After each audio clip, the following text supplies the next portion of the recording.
Hello, everyone. Welcome to another episode of Caregiving Gen X Style. I'm Steve Mullen. And I'm Jennifer Mullen. So this episode's going to be a little different. It has been a minute, as the kids say, since we have sat down and recorded. If you follow our Facebook page, you know why. There's been some crises with Gagi, a series of them. And I think we're going to talk today about what we've learned during those crises. So, Jennifer, how's your mom? Oof. Oof. Oof. Oof. Where do I start? First of all, let me say, we have referenced it on this show before, the whole quote from The Office, where it's I wish I had known when I was in the good old days that I was in the good old days, or whatever the quote is. Yes, I think we actually aired the clip at one episode, yes. So in the good old days episode. Yep, so that's a little bit how I'm feeling these days. That's actually a lot how I'm feeling these days, for sure. And also, I'm thinking that for those of you who have listened to all of the episodes, for a long time, it almost became a little tiny bit of a joke. Yes, we do the How's Your Mom segment, and I would be like, my mom is doing well. And then I'd word vomit about all the crises with my mother. All right. So we are about to catch up. Yes. Catch up on all of the my mom is doing well. Yeah. She's not been doing well. She's not been doing well. Spoiler alert. Spoiler alert. She is actually doing well-ish. Much better. Much better. Yes. Yes. So one thing that I want to say, like right out of the gate, that is fascinating to me. Again, if you've listened to our episodes, then you know that there was a time, it was now several months ago, when we were about to send our daughter out of the country for a study abroad program. That was back in January. Back in January. Yes. We're now in August, right? Almost September. But back in January of 2024, our daughter was headed off for a study abroad program, and something happened with Gagi. Mm-hmm. And literally the night before, I think I ended up in the emergency room along with my brother. We were both there together because we do these things together. Yes. We're there. But I was there a good chunk of the night, then had to come home and then be ready to, for us to, as a family, go send her off to a different country. Well, apparently that is the trigger. Yep. Because... Yeah, it used to be vacations. It used to be vacations. Now it's sending our children out of the country. We have talked about that. It used to be vacations, but now apparently it is sending our children out of the country. So, sorry, Hannah and Jackson, maybe out of the country. Not the good news is not going to happen anytime soon in this family. Nothing's planned with that in the near future, so hopefully she'll be fine for a while. Yeah. But we were, of course, about to send our son, Jackson, off for a study abroad program for a couple of weeks in England, across the pond. Jolly old England. I can't do that. No, you don't even try. I can't You're terrible at it. I really am terrible at it. But anyway, literally, that is when something happens with Gagi. So where do I start? Let's see. She was having some chest pains. Yep. We were sitting on our back deck having a happy hour, and she called and said she had chest pains. And why were we... I feel like I had a moment, though, where I relaxed for just a minute to sit out there. Had we just dropped Jackson off? It was either right before or right after. Regardless, I had a moment in life. You know how you have those moments where you're like, you know what? I can literally just sit... Literally, just sit back and relax. And I did that. Except that, then there was the call from Gagi. She was having chest pains. And so we had to rush over there. And immediately called for the EMTs, which she had not done because she wasn't sure if it was enough. She wasn't sure. She wasn't, It's like we've said multiple times, you don't mess with chest pains. Right. You have chest pains? Get to the hospital. Of course, right. So that's what we did. So, call the EMTs and off to the hospital we go, off to the ER we go. Thus began the 4 week journey that we're right. I don't want to say like wrapping up, but we're certainly hopefully on the upside of it. But thus began the 4 week journey of hospital stay, briefly home stay, back to a hospital stay, and then to a skilled nursing facility stay, and then a SNF, and then now or as back my mother home. prefers, I call it a snurf. So where do we start? First hospital stay? Long ER stay, very long ER stay, where there were multiple, by the way, funny things. Were there? Yes, there were. So you're gonna have to help me because I feel like there were so. We're by the way, we're not going off of copious notes in this episode, We're so not. it seems like we're a little jumbled. That's why Yeah. we don't have a structure for this episode. We're just talking. We definitely don't. So, there was multiple things, like she called her ER nurse an angel, her angel. Oh, she did. Yes, right. She really did. Didn't anyone tell you that you look like an angel? That was it. Yeah. That was it. By the way, this is why everyone always falls in love with Gagi, whether Yes. she's in the hospital or a skilled nursing facility, which really helps us out a lot because they all end up just thinking that she's the sweetest. Right. She really is lovable. But a lot of things that happen in the hospital, I think, like early on, were a lot of funny, like in her sleep, saying things. Did anyone tell you that you look like an angel? Well, that wasn't in her sleep. I guess she was actually saying that to someone. So part of what happened, so she was having these chest pains, and we're going to get to what they were all about, but they couldn't figure out. They kept saying, well, it's not her heart. It's not her heart. We don't know what it is. It could be this. It could be that. It could be the other. Literally like half a dozen things they kept saying it was. And finally the nurse said, well, you're in a lot of pain. And what did she scream out at one point? Oh, damn. And that is not Gagi. Oh, damn. And then she said, sorry. Sorry. Right. Yeah, I mean, it was kind of going in waves with her. And she was having these horrible chest pains, and they were like, coming every 15 minutes or so. Yeah, I mean, I think a little bit less than that. But yeah, they were coming in waves. And the nurse said, well, I think, maybe a good thing to do would be to give you a little bit of morphine to help you with the pain. And of course, she immediately said, I'm allergic to morphine. She wasn't allergic to morphine. Right. So this is actually a really good point to make.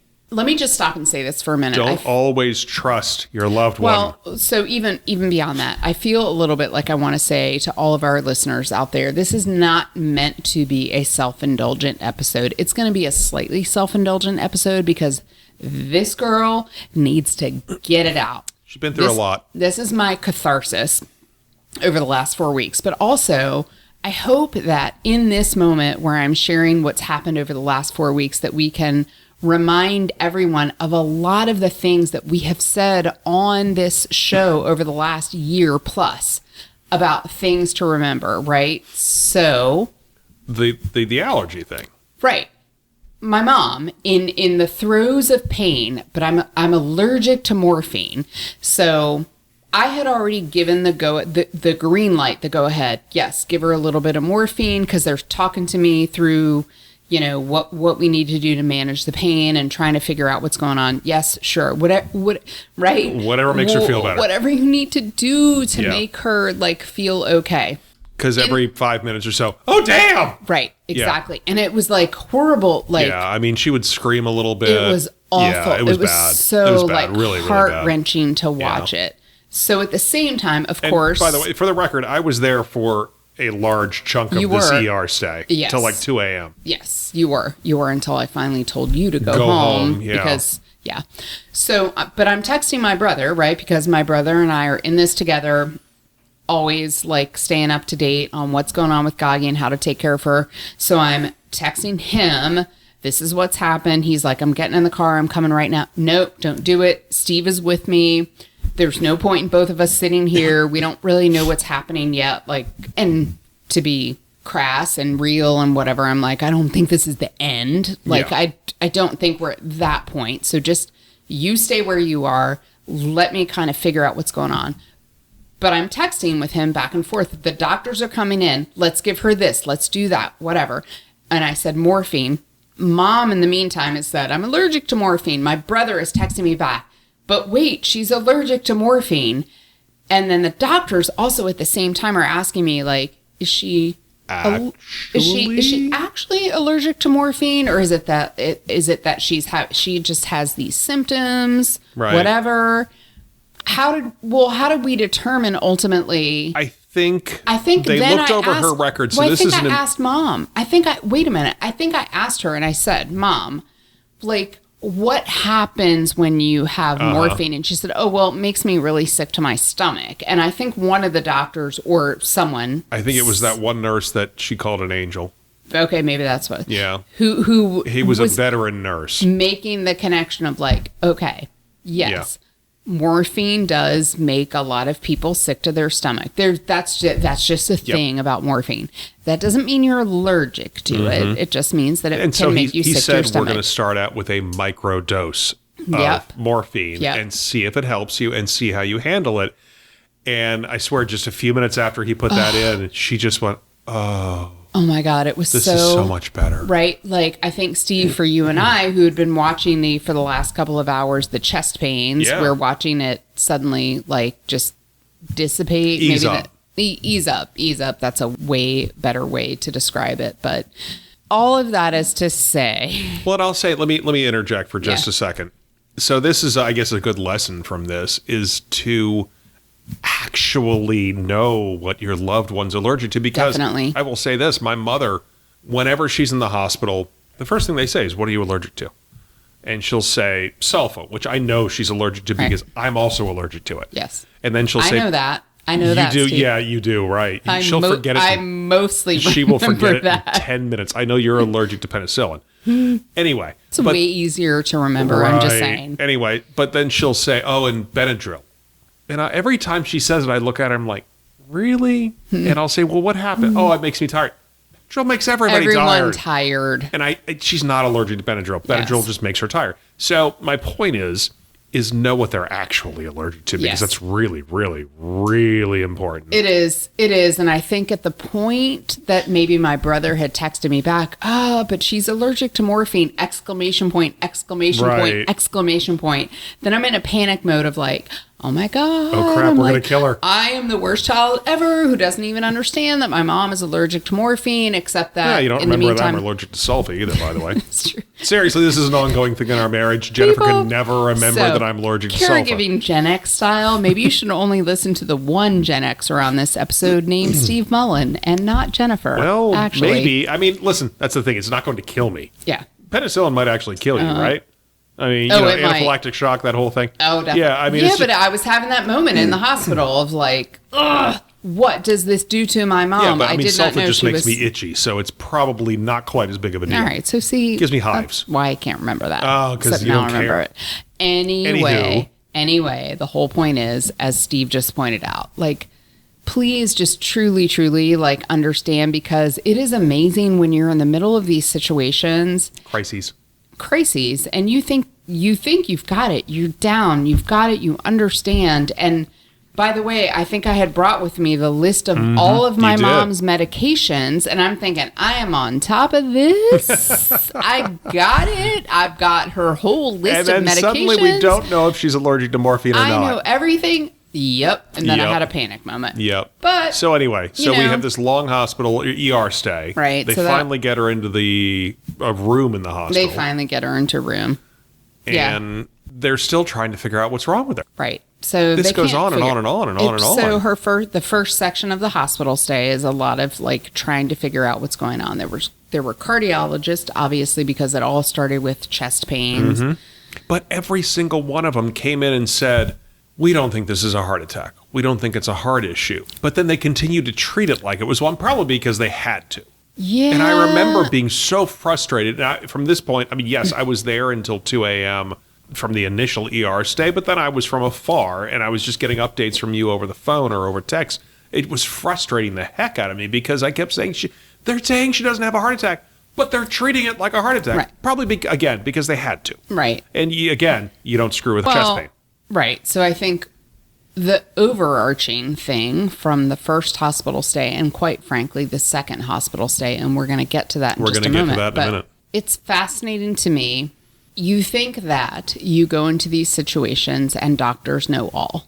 You think that. And it provides a level of comfort to you, right? You finally, your loved one is having an issue. You get them to an emergency room for whatever the immediate, just take care of it. And then they get admitted, they're in the hospital, and then you're like, okay, we are going to get to the bottom of this. I don't think we really got to the bottom of it. Well, I'm going to come back with a theory in a moment. I mean, in a kind later of in the episode, eventually you did. we had multiple doctors in and out, in and out, in and out. And I'm sure you folks out there, if you've dealt with your loved one going into a hospital for something that wasn't obvious, you've dealt with this. Yeah. And it's so frustrating. So you are getting sort of inconsistent diagnoses from different doctors who are coming in and out. And by the way, let's talk about it because I think we have talked about this again. This is not meant to be a completely self-indulgent episode. Yeah, indulge, baby. Indulge. Okay, but all of the things that we have talked about prior to this, these are all the things that I watched them unfold just in a condensed 4-week period. All of our skills kind of went into this hospital stay. Right. Doctors, bedside manners, they suck. Some of them do. They suck. You're there, you want the doctor to spend a certain amount of time with you to explain things to you. For the most part, they don't. Mm-hmm. They literally run in and run out as fast as they can get there. But so in a side note, though, because I will say this, and this is a skill of mine. I don't hurt yourself patting yourself on the back there. I'm trying not to. If y'all can hear me stretching, I'm stretching. But I am a firm believer, and this is just in general in life. I'm a firm believer. Like, I enjoy making connections with people, right? So there was one doctor who came into my mom's room, and she saw that I had a travel coffee mug with our son's college name on it. And so she's finishing up with my mom. I'd seen her the day before, didn't particularly care for her, younger doctor, didn't particularly care for her bedside manner, comes in the second day, and she sees my mug, and she says, "Oh, did you go to X?" And I said, "Oh, no, that's where our son goes." "Oh, that's where I went to undergrad." "Oh, boom, really?" Connection. Now, by the way, the school where our son went to undergrad is still going to undergrad is unbelievable. It's just such an amazing school. So it doesn't take much for me as a parent even to light up and be like, "Oh my God." Like, start it's raving such about it. Right. It's an amazing school. So we created this connection with one another about this school. It was amazing. And I could see this doctor's like face opening up and having such fun talking about her alma mater. Why is this important? The next day, when she came in to see my mom, almost immediately I felt this more relaxed, open, really was caring about what I was saying to her about what had been going on with my mom over the last 24 hours. I just, for whatever that's worth, like if you can figure out how to make a connection in some way, shape, or form with these people, I get it. Doctors, they are scientists. They are scientists, and they're all about solving problems. And it's not so much about the human that is sitting in the bed in front of them. It is about, let me figure out the science of what's happening in their body. And I did this I've done this with multiple nurses, and our daughter would probably roll her eyes all the way back into her head, but I'd be talking to an RN when our daughter was in nursing school, and I'd say, "Oh, where did you go to school?" "Oh, our daughter's in nursing school at this university, and, how did you like when you went to school?" Just trying to make some connection. I think it helped. No, or on the think other it hand, helps. maybe it was, "Oh my God, another family member that's got somebody who's in nursing." I mean, it could have been that. I don't know. I don't think so. I've had so it's far. not. It's not what Because I've I've had also either. done the whole like, "Oh my gosh, our daughter's about to be a nurse," and of And course, we're so proud of her. right? Yes, of She course is a we are. nurse now, by the way. And for the most part, I mean, I feel like the reaction is, "Oh, okay, these are people who understand how healthcare works, and we have a little bit of a connection, whatever." Anyway, my point is figuring out. I know it might seem a little suck up-ish, with your healthcare provider, but if you can figure out how to make that connection, I think we've said I'm before, telling you, I think sucking it up's makes, not a bad thing. It's not. I swear to God, I All right. think it definitely makes a difference. So she was in the ER. She was then taken to a regular room. Yep. For how long was it? 3, 4, 5 days? Oh no, 3 it was a week. A week? Okay, 6, 7. All right. A week. And they were trying to figure out, they came up with what they thought was a solution to what was going wrong with her. Yeah. But it was like 3 different things More they or decided less. were wrong. More or less. Yeah. Many things. So my brother and I kept, like, every day. So we were alternating days, right? He's there, I'm there, he's there, more or less. And texting each other updates when the other one wasn't there. And we're like, this doctor said this today. This doctor said this today. And when her brother sent an update, she would just screenshot it and send it to me because, Yes. I mean, it was easier that way. And I got the updates too. Yeah, yeah. So one aside, because then I want to get to the PT, OT, and the decision ultimately that we made at the end of this first hospital stay.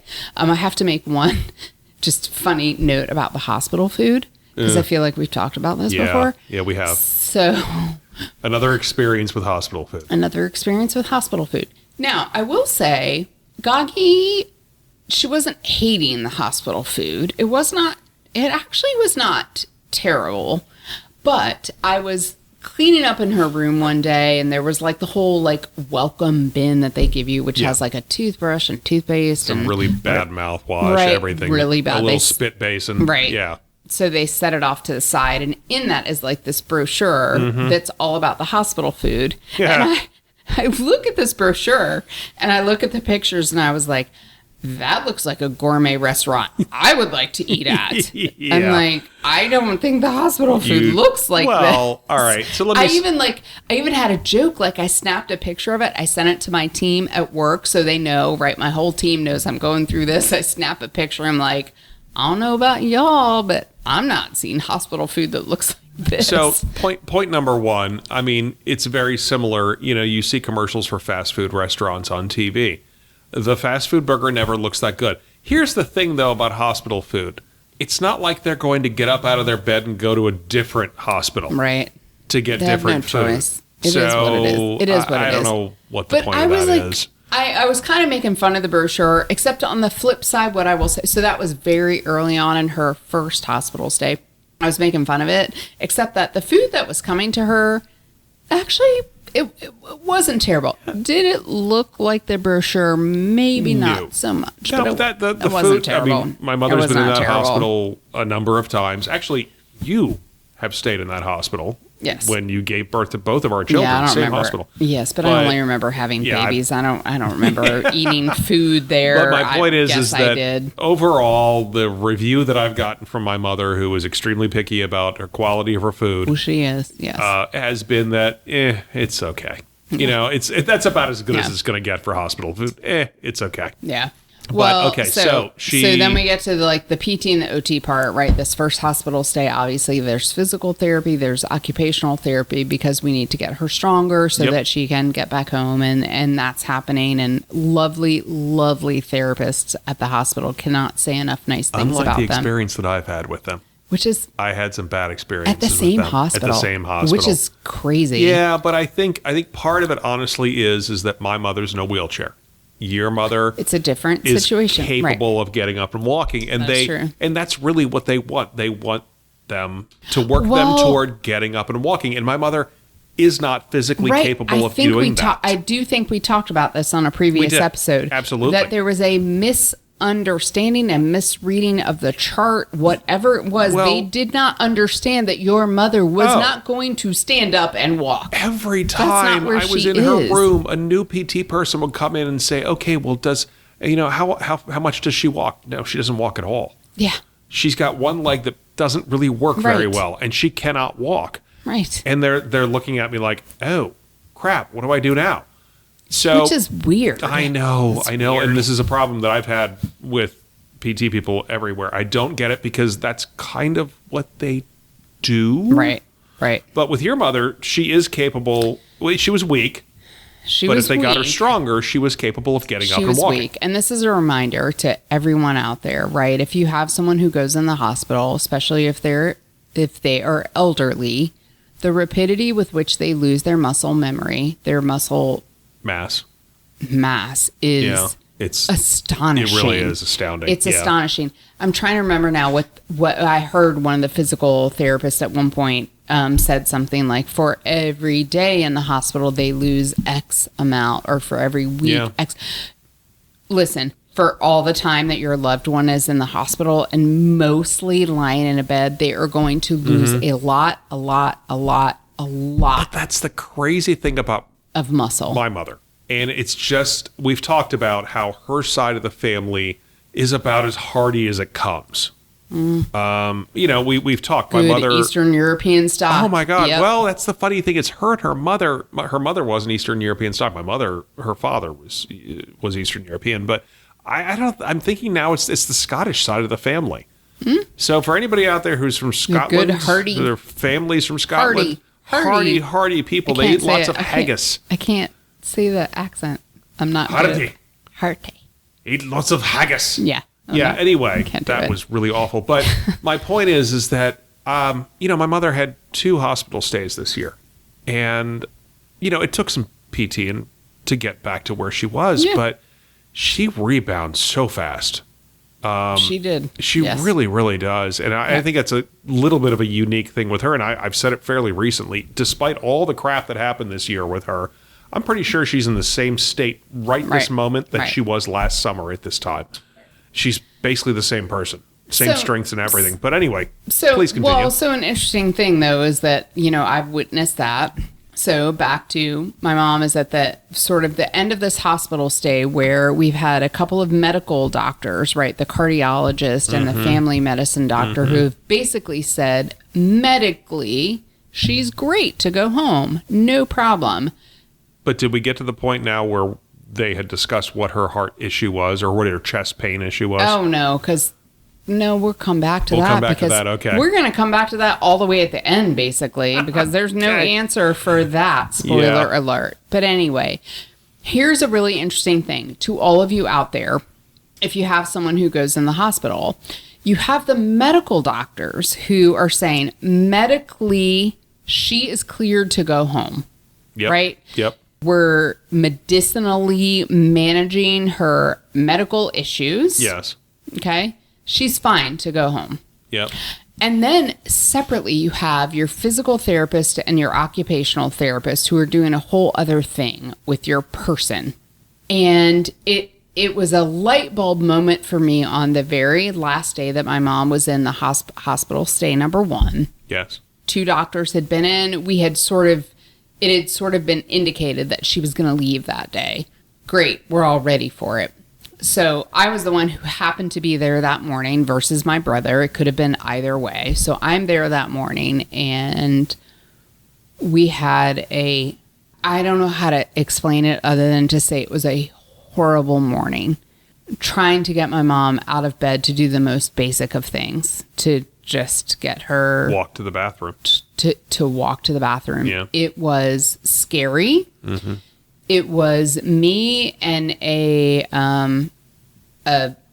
tech, basically. And I'm not, by the way, not diminishing the techs and the work that they do. Right. Our daughter was tech. I'm not diminishing that. But I had a very lovely tech. I'm getting teary-eyed even thinking about it. She was lovely and very sweet.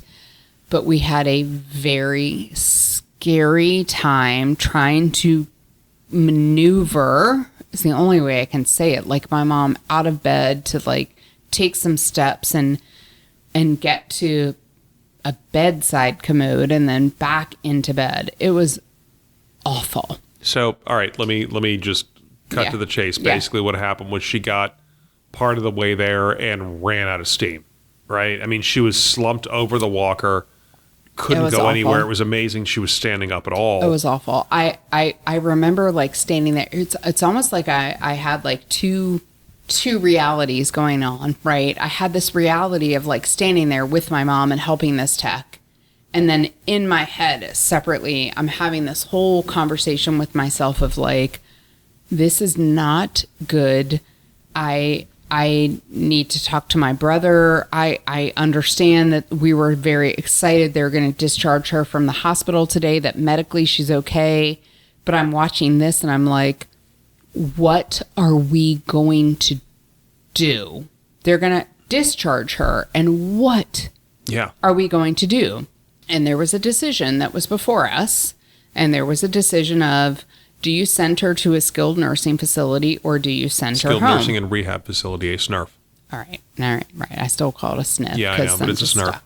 And it was really difficult because my brother and I had been in this space of like, oh my God, the doctors are saying like, she's okay. We don't think it's this major. Great. Right. They don't think it's this major heart issue. It's this blah, blah, blah, blah.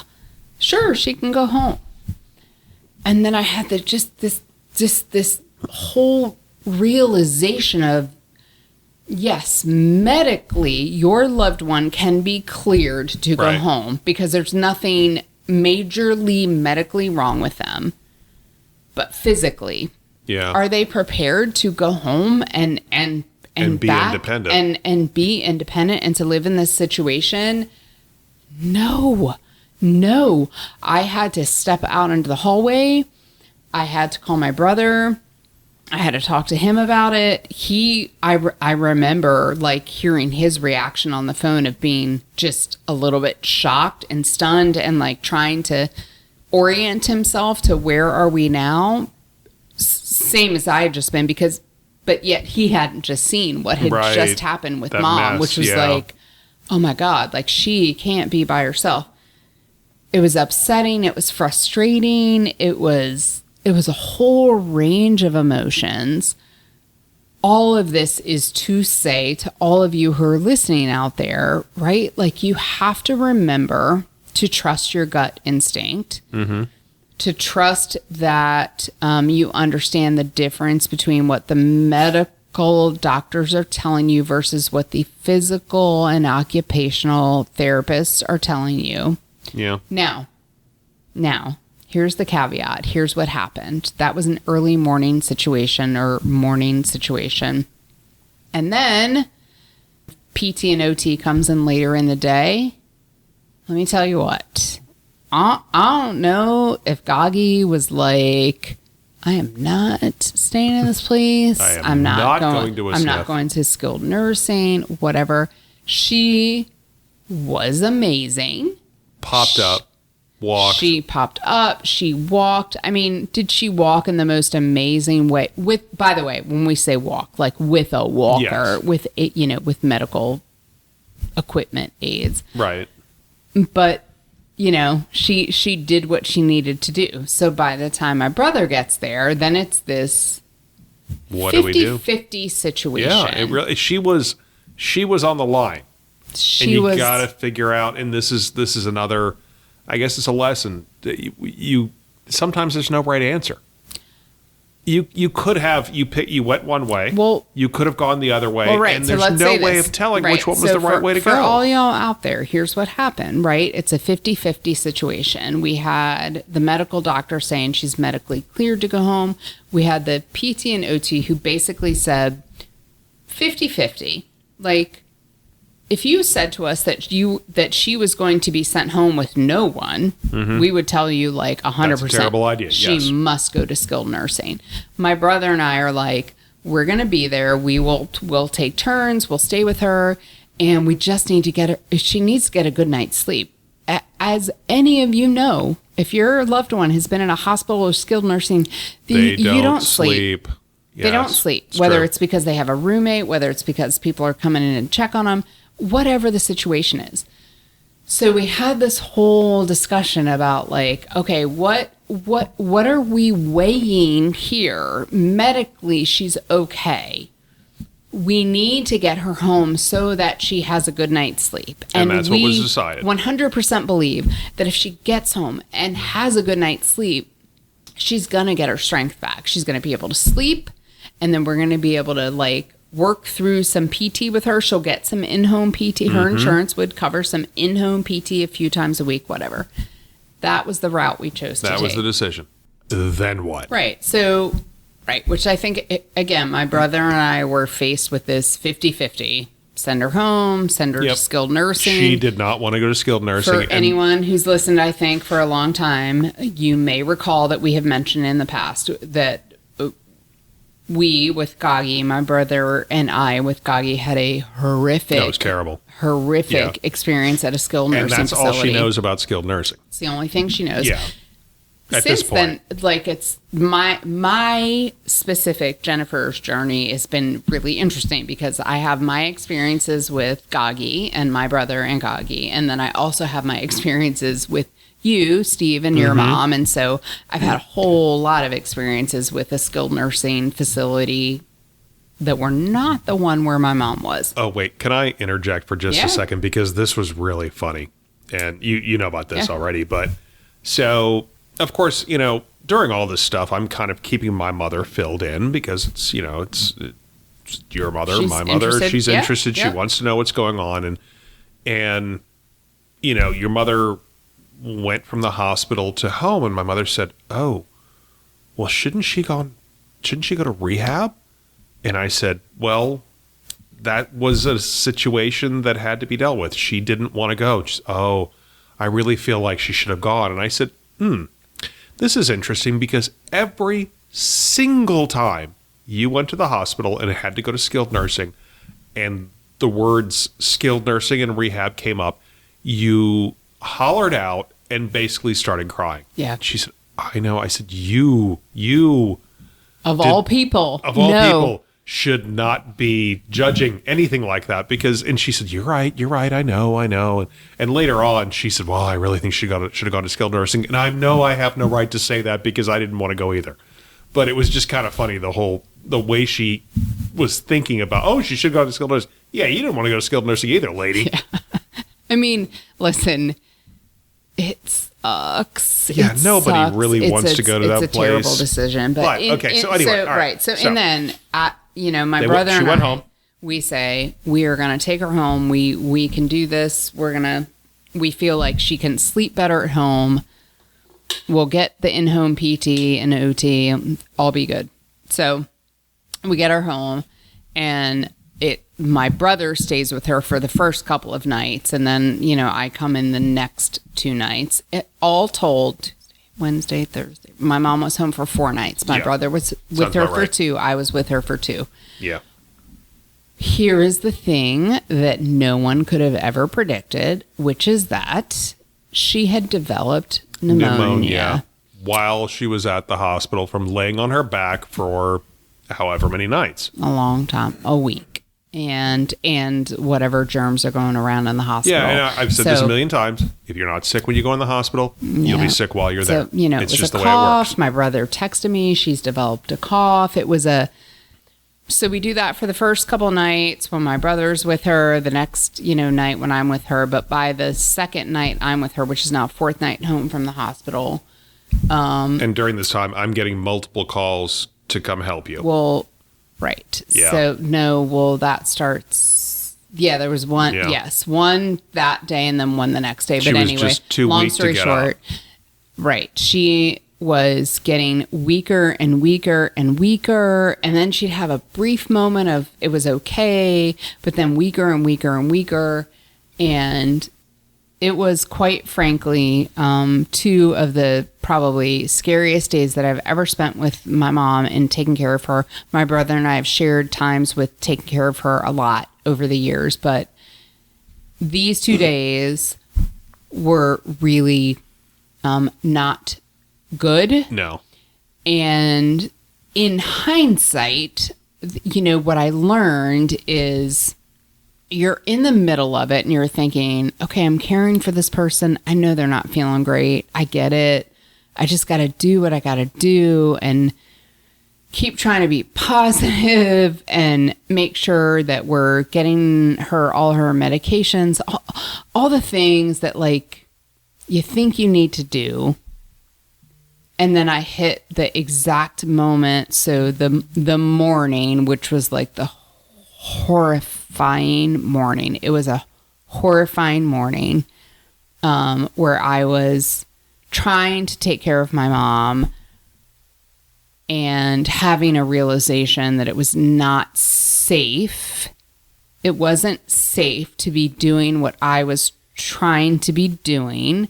I wasn't yet contacting my brother because, of course, he'd been on for a couple of nights before, before my 2 nights started. I'm trying to give him a break and trying to just like understand, like, what should I be doing? Do I just need to be like powering my way through this? Am I being wimpy because I can't handle this? What is happening here?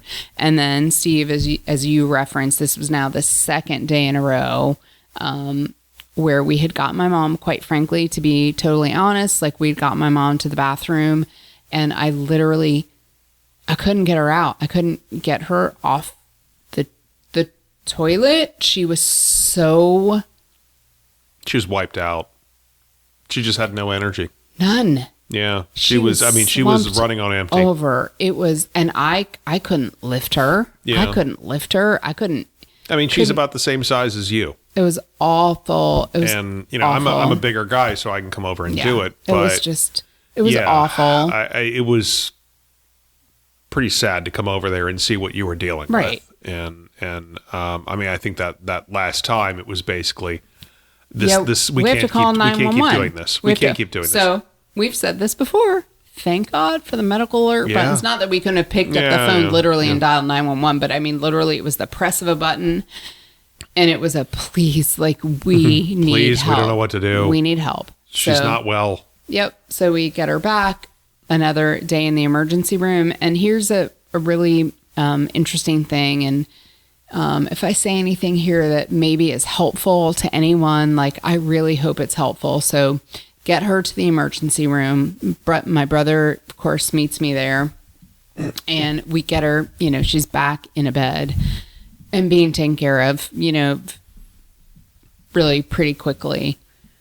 And we were not there for long before they were like, yep, we're pretty sure she has pneumonia and we need to admit her. And this is so weird. It's such a weird feeling, but I had the most amazing, like, sense of relief that came over me because I thought, okay,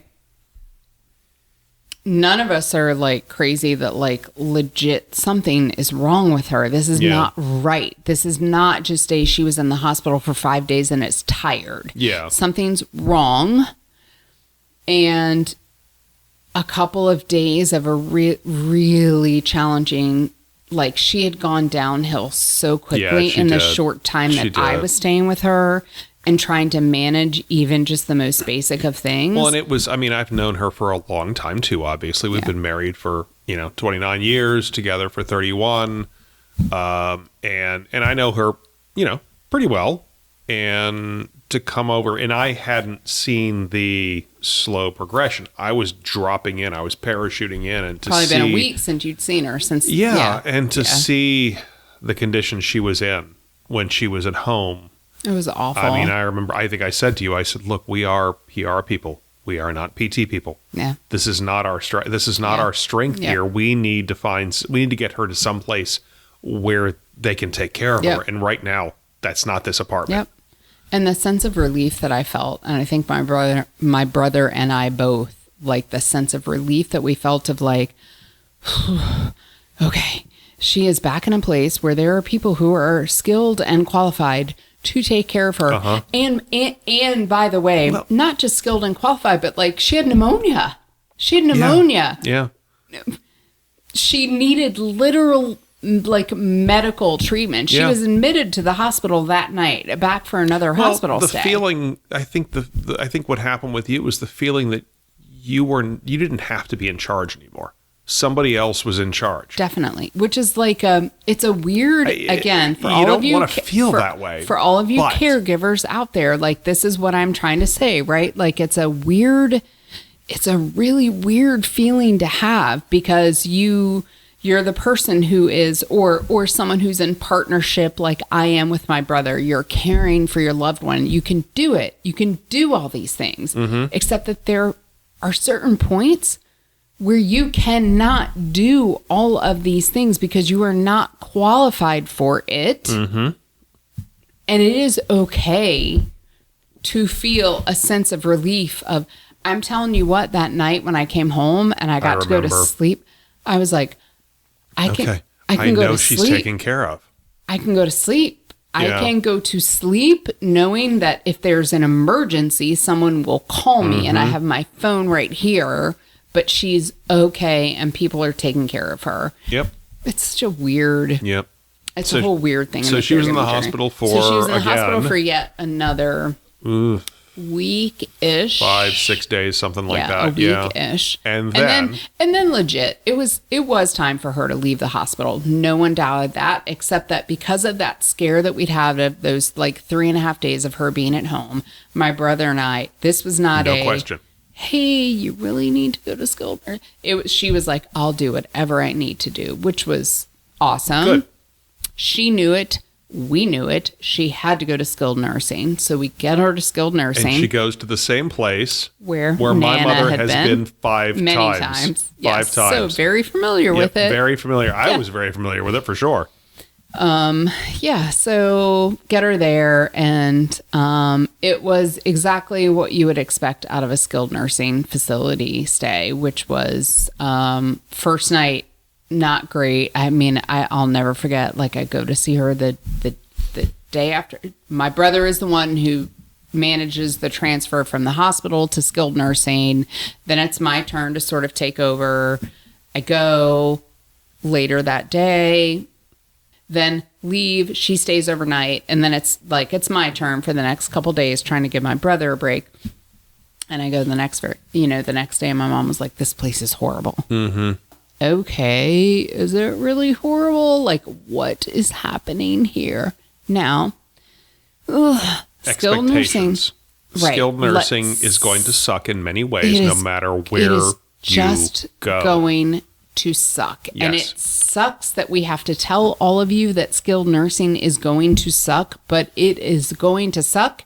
And the faster you figure that out, the better off you all will be. But I mean, I will say, so it's interesting. I mean, my mother was just in the same facility in February and then again in April.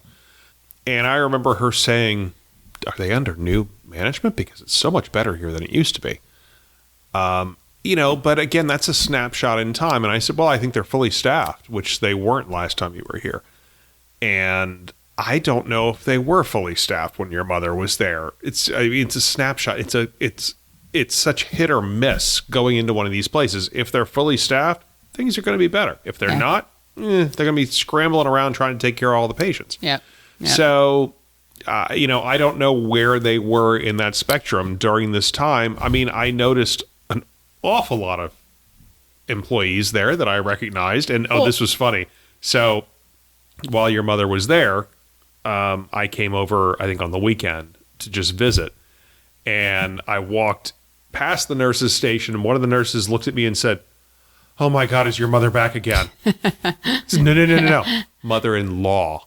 Mother-in-law. Right. But I mean, it was really interesting though, like how many people recognized you, but also like it was also a good thing because this particular skilled nursing facility, there were a lot of people in the administration who were still there. Yeah. That actually was very helpful.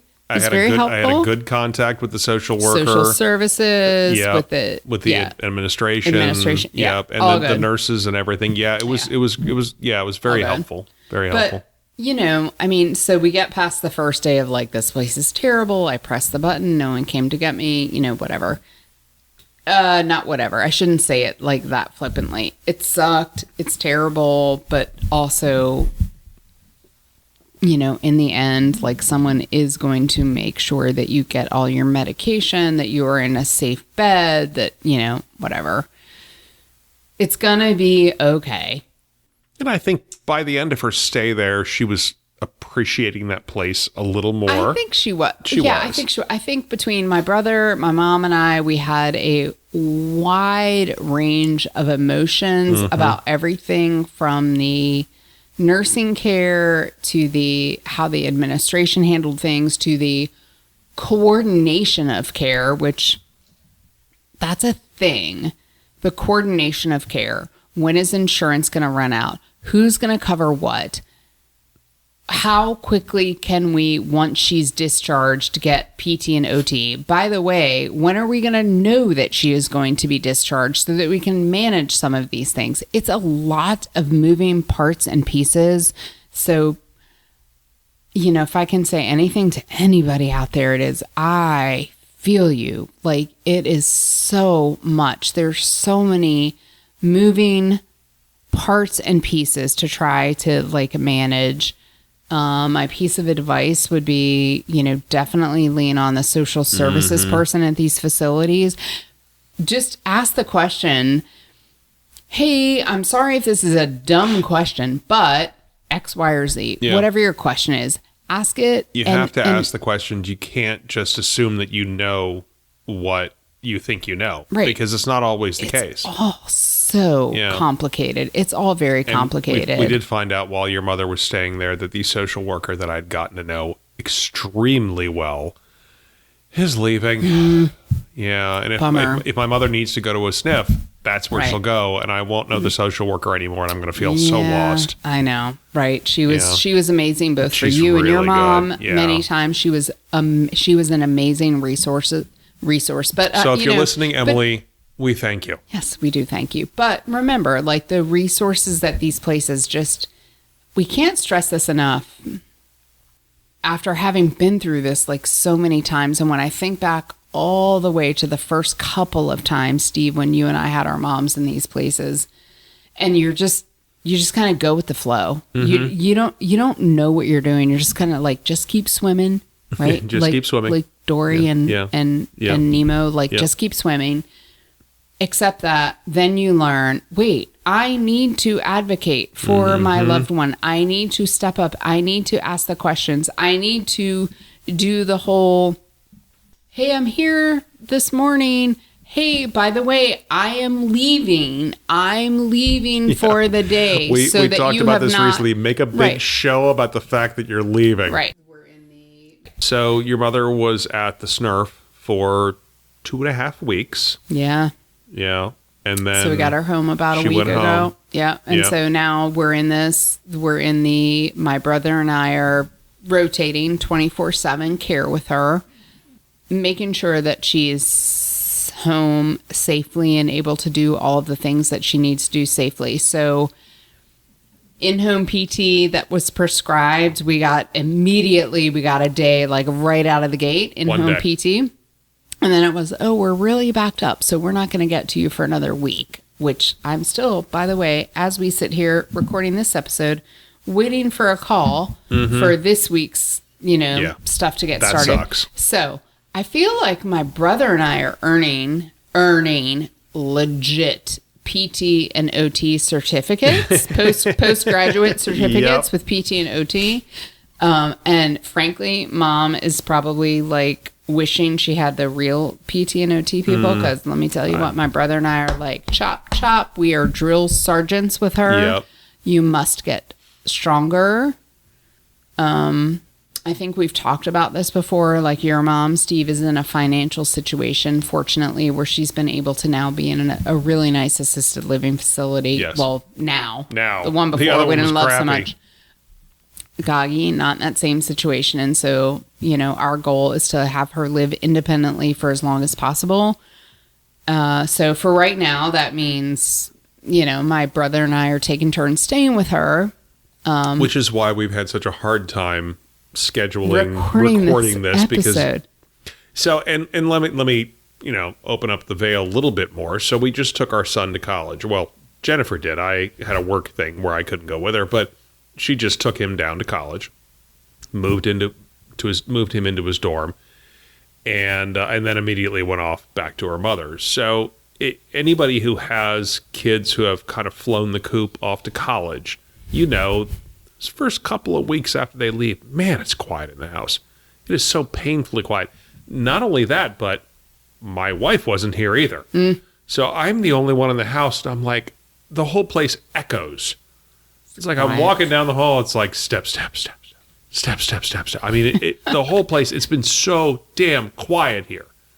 And I'm home for one whole night. You are, and we're recording this. Yes. And then I'm gone tomorrow. But it's been kind of a weird situation. But all right, so you never really did say exactly what the chest pain thing was. Well, let me tell y'all. We saw, I don't know how many doctors, a lot, several, no specific diagnoses. Well, but there was a guess. Yeah, there was An a assumption. guess with a pericarditis issue and then congestive heart failure, which she'd already been. But there was the RA.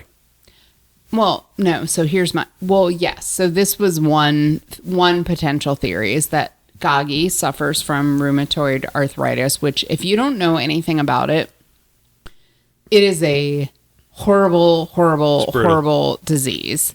In a really like quiet sort of way, right? Like it's not the most visible disease in the world. It's just awful. And I will say one of the doctors mentioned when I was talking with her, the one who I made the connection with about where she went to undergrad, where her son goes, finally, like we're having a whole conversation and she said, RA is just this nasty, quiet disease. It's like, it's nasty and it manifests itself in these ways that you wouldn't expect them to. And she said, actually, I had just admitted a patient the day before whose RA had surfaced in a way, I don't even remember now exactly what she said, but you would not expect it to be RA. I am not a medical doctor, nor is my brother, but we've had this conversation after all of this, that these chest pains that Gagi was having, I think were probably an RA flare, a rheumatoid arthritis flare. These flares, they happen all throughout your body. They're miserable. I remember her having a flare up in her hip once. And she had to come stay with us for a couple days, right? Because she couldn't walk. We didn't have a wheelchair. We're rolling around in a rolling in the desk chair.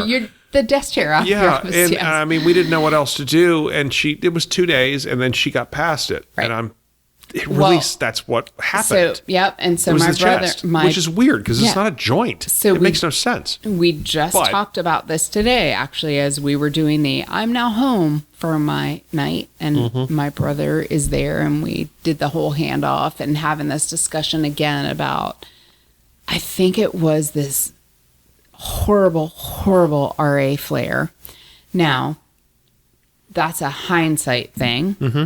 In the moment, Steve, you were with me when we went over to her apartment, and she's having these chest pains, and she's crying out. Yeah. What else are you going to do? But in the end, I think it was an RA flare, which we took her to the hospital because, of course, that's what you do. And then in the hospital, I think she contracted pneumonia. Mm-hmm. And we didn't know it until she left for that brief period of time, which then sent her back to the hospital.